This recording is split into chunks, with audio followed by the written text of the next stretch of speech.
L-immigrant li ġie salvat permezz ta' helikopter tal-Forzi Armati ta' Malta f'nofs baħar u li ritratt tiegħu mixħud fuq katavru tefa' dawl xokkanti fuq ir-realtà li teżisti fil-Mediterran bħalissa, spjega kif miegħu kien hemm 14 persuna oħra li l-koll mietu.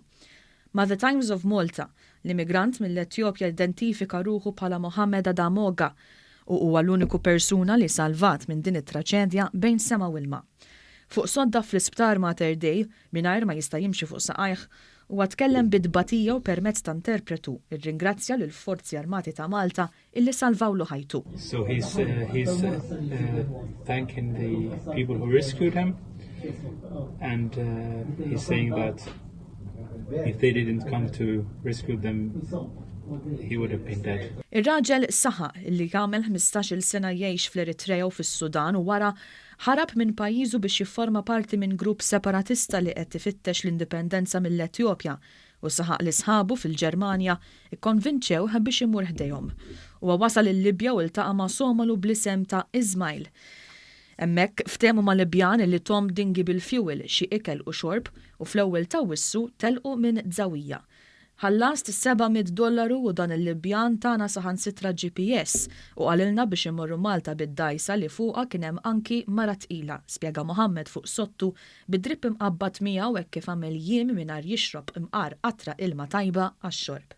Kompla jgħid li d-dinghy l-ewwel spiċċawlu l-fuel sakemm eventwalment spiċċa anki l-ikel u x-xorb. Għajjatna għall-ajjut minn dajjes li għaddew minn ħdejna u anki minn helikopter li ġi u telaq. Sostna Mohammed u jirrakkonta esperjenza qarsa li iżda għalih intemmet b'wiċċ il-ġid. Saħaq kif imbagħad mietu l-ewwel żewġ persuni abbord id-dajsa wieqfa tixxengel mal-mewġ. Taħt xemx taħraq bdew imutu żewġ persuni kuljum u konna kostretti nitfgħu l-iġsma bla ħajja l-baħar għaliex bdew jintnu f'dik is-sħana, żied jgħid l-Etjopjan. Fl-aħħar kien fadal jien u Ismail, is-somalu li nstab mejjed fuq id-dinghy u dan qalli li tilef kull tama u għalhekk jaqbel li jmut ukoll, kompla jirrakkonta Mohammed. U għażiet jispjega li dan rema l-GPS u t-telefon ċellulari iżda l-immigrant salvat dlonk qal lis-somalu li jekk rid imut waħdu għaliex huwa rid jibqa' ħaj.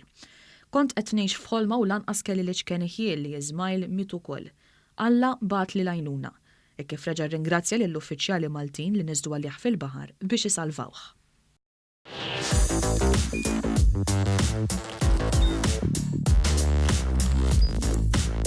Idħol fuq one.com.mt u hemmhekk tista' tara l-programmi kollha li jxandru fuq One permezz ta' One Play.